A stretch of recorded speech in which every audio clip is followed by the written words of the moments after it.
Doctor Ritu का protest Delhi विश्वविद्यालय gate पर जिस तरीके से लगातार आज प्रोटेस्ट का 109वां दिन समझिएगा, एक लॉन्ग पीरियड है। इस बीच में तमाम ऐसे प्रदर्शन हुए, सड़कों पर भी उतर करके तमाम बड़े बड़े, अगर हम हस्तियों की बात करते हैं, पॉलिटिकल हो या फिर सोशल एक्टिविस्ट हो, तमाम लोग यहाँ पर मौजूद हुए और उन्होंने इनका समर्थन किया। लेकिन सबसे बड़ा सवाल है कि देश की जो मौजूदा सरकार है, जो हमेशा कहते हैं ना कि इलेक्शन मोड में रहती है, शायद जनता की समस्याओं से ज़्यादा उनके लिए इलेक्शन का मोड जो है बेहतर होता है। 5 राज्यों के रिजल्ट है, खुशियाँ बटी, चारों तरफ मिठाइयाँ बांटी जाती है। वहीं छत्तीसगढ़ में बात करते हैं तो आदिवासी मुख्यमंत्री बना करके ये कहा जाता है कि देश का आदिवासी, दलित समाज, ओबीसी समाज, मध्य प्रदेश में ओबीसी मुख्यमंत्री बना करके एक मैसेज दिया जाता है कि दलितों की, ओबीसी, पिछड़े और तमाम माइनॉरिटी की ये सरकारें हैं। तो क्या यहाँ पर जो डॉक्टर रितु बैठी है प्रोटेस्ट पर 109 दिन, क्या ये दलित समाज से नहीं है? क्या इनको न्याय नहीं मिलना चाहिए? इनके न्याय के बारे में चर्चाएं कौन करेगा? तो आइए डॉक्टर रितु से चर्चाओं को शुरू करते हैं।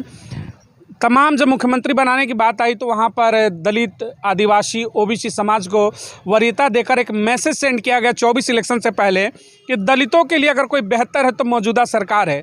तो फिर वो मौजूदा सरकार इस दलित बेटी के दरवाजे पर क्यों नहीं आई अभी तक? बिल्कुल सही कहा आपने।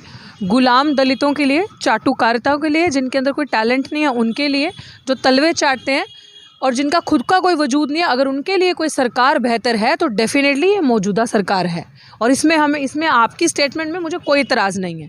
लेकिन वो दलित जिसके अंदर पोटेंशियल है, जो अपने दम पे खड़े हो सकता है, जो सच को सच कहने की हिम्मत रखता है और झूठ को झूठ और अम्बेडकर को घर घर पहुँचाने की हिम्मत रखता है और अपने बात पे कायम रहता है और लड़ाई लड़ने की ताकत रखता है, उनके लिए उतनी ही खतरनाक ये सरकार है। ये चुन चुन के ऐसे लोगों को रास्ते से हटाना चाहती है जिनके मुंह में ज़ुबान है, जो जागरूक करें समाज को और जिनके अंदर रीढ़ की हड्डी है, जो स्पाइनलेस लोग हैं वो सब वहाँ है, उनके लिए बेस्ट है। और कर रही बात, आपने ये कहा कि किसी को डिप्टी सीएम बना देना और एक बहुजन समाज से किसी को मुख्यमंत्री बना देना, ये आज का नहीं है, ये स्ट्रैटेजी बहुत पहले की है। क्योंकि 2024 में जो आने वाले बड़े चुनाव है लोकसभा के, ये उसकी तैयारी हो रही है ताकि लोगों को मूर्ख बनाया जाए और ऐसा दिखाया जाए कि देखो कितना अच्छा रिप्रेजेंटेशन देख रहे हैं और दलित आदिवासी के लिए हम कितने हितैषी हैं, कितना अच्छा करें। लेकिन इस वक्त वो जो कर रहे हैं वो कर रहे हैं। हमें सोचने की ज़रूरत है, हमारे समाज को सोचने की ज़रूरत है कि वो जो लोग वहाँ पे आज कुर्सियों पे जाके बैठे, उन्होंने कभी आपके हक की बात नहीं करी, उन्होंने कभी आपके हित के लिए बात नहीं करी, वो कभी भी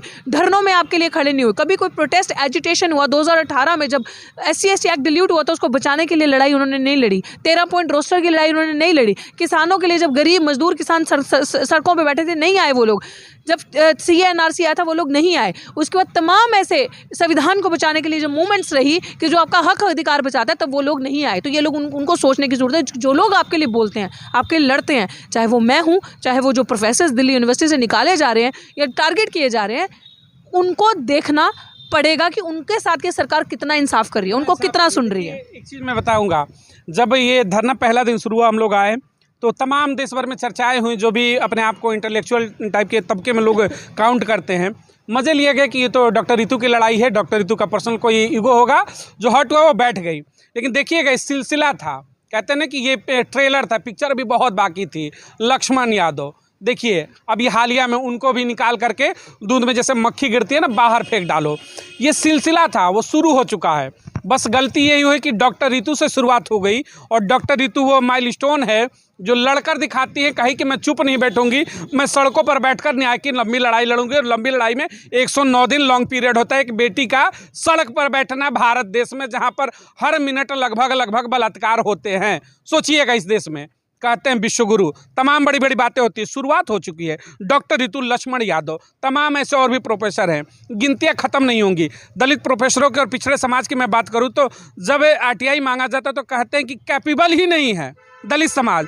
576 से ऊपर के पोस्ट खाली हैं पूरे देश भर में, और जो कैपेबल है वो सड़कों पर बैठा देंगे। तो एक तरफ कहेंगे कि कैपेबल नहीं है, दूसरी तरफ कैपेबल है तो सड़क पर बैठ जाओ, क्योंकि उस समाज से हो जो तुम्हारा सुनेगा नहीं। कैसे चलेगा? वही चीज़ है। ये चीज़ आपने बहुत अच्छी बताई। मैं बार बार ये चीज़ कहती हूँ कि देखिए, आपके सवाल में ही जवाब है। अब कैपेबिलिटी, हमारा मेरिट, हमारा पोटेंशियल हमें प्रूव करने की, दिखाने की ज़रूरत नहीं है, हम दिखा चुके हैं।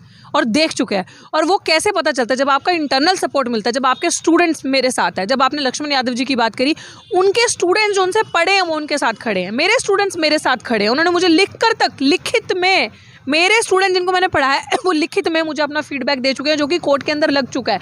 उसके बाद जितने तमाम लोग हैं रतन लाल जी के, उनके स्टूडेंट्स के साथ हैं। आप सोचिए कि प्रतिभा जो हमारे अंदर है उसको हम और कैसे प्रूव करें। असली में बात, जब ये मेरिट का सवाल करते हैं तो इनको मेरिट पे प्रश्न नहीं है, प्रश्न उन पे है जिनके मुंह में जुबान है। उनको चुप कैसे करवाया जाए और ये कैसे दिखाया जाए कि ये लोग तो रिजर्वेशन के सहारे आते हैं, इनकी अपनी कोई औकात ही नहीं, इनके अंदर अपना कोई दम ही नहीं है।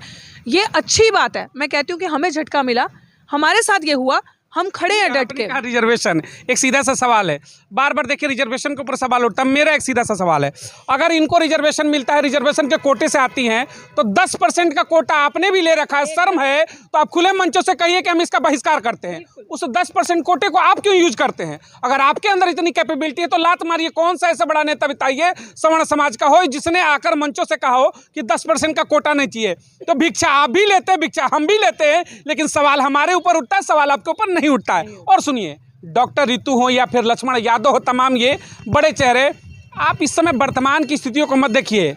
द्रोणाचार्य ने अंगूठा तक मांगा था। ये सिलसिला लंबा है, इतिहास में जितना जाएंगे बार बार यही हुआ है। दक्ष कोई निकलेगा तो अंगूठा काट लो, उसकी दक्षता खत्म कर दो, उसको आगे मत बढ़ने दो। फिर भी कहते हैं कि लोकतंत्र है, सब चीज़, संविधान जिंदा है। अभी भी उम्मीदें है कि बाबा साहब अम्बेडकर का संविधान है, उससे लड़ेंगे तो शायद कभी ना कभी तो न्याय मिलेगा। 109 दिन लड़ाई कब तक जाएगी? यही बात है, हमारे हाथ बंधे हैं क्योंकि हम संविधान के रास्ते चलते हैं, हम अम्बेडकर को मानते हैं, अम्बेडकरवादी हैं। इसीलिए हम कोई भी काम ऐसा नहीं करते जो संविधान के विरुद्ध हो या संविधान के अंदर ना हो। आज आप बता रहे हैं 108 दिन, मैं आपको कहती हूँ इस 108-9 दिन जो हो गए, इसके आगे ज़ीरो भी लगा दीजिए, ये 3 डिजिट 4 डिजिट में भी हो जाए, तब भी आप मेरे अंदर यही हौसला देखोगे, तब भी आप मुझे यही देखोगे न्याय नहीं मिला, क्योंकि हम हटने वाले नहीं हैं। हाँ, अगर वो बदतमीजी करें बात अलग है, लेकिन उनमें इतना दम नहीं है अम्बेडकरवादियों से पंगा लेने का। और आपने ये बात कही, ये लड़ाई लंबी हो सकती है क्योंकि जो न्याय देने वाले हैं ना, जिनसे जो आज सिस्टम में बैठे हैं, वो सब अपराधी हैं, वो सब क्रिमिनल हैं, वो खुद इतना बड़ा फ्रॉड कर चुके हैं और करते जा रहे हैं, उनको शर्म नहीं आ रही, इसलिए वो अपनी धुन में सवार है। लेकिन मुझे किसी से कोई मतलब नहीं है। मैं आपके चैनल के माध्यम से जो अपने समाज के लोग देख रहे हैं, मैं उनको बताना चाहती हूँ कि शायद ये आपके हमारे साथ ना देने का जो एक वो है कि दिल्ली में जिस जगह पे मैं बैठी हूँ, कम से कम ज़्यादा नहीं तो 10 लाख की पॉपुलेशन इसके आसपास होगी, 5-10 किलोमीटर के अंदर SC ST की। अगर वही लोग इस प्रोटेस्ट में शामिल हो जाएं तो जो गले कट रहे हैं, लक्ष्मण यादव जी, मैं, रतन लाल सर, जिन पे बेमतलब के केस किए जा रहे हैं और पता नहीं अन्य कितने अभी नंबर में है, ये कम हो जाएंगे सर। ये नहीं होगा। इस लड़ाई को हम लड़ने के लिए कहा कि 10 लाख की पॉपुलेशन है, उसमें कुछ % आ जाए तो यहाँ पैर रखने की जगह ना हो। लेकिन दिक्कत ये होती है कि जब सामने वाले पीड़ा में होता है तो हम मुस्कुराते हैं कि हम सुरक्षित हैं। सबने सोचा, आज लक्ष्मण यादव भी लाइन में लग गए हैं।